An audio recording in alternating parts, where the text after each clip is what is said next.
ア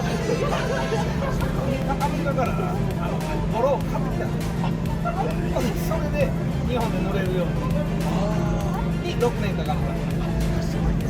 むっちゃピカピカですもんね。買ってみて。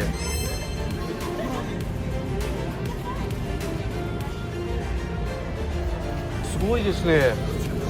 むっちゃ赤とこのベージュっていうかちょっとタンっぽい感じのかっこいいですよね。これとかこのネオン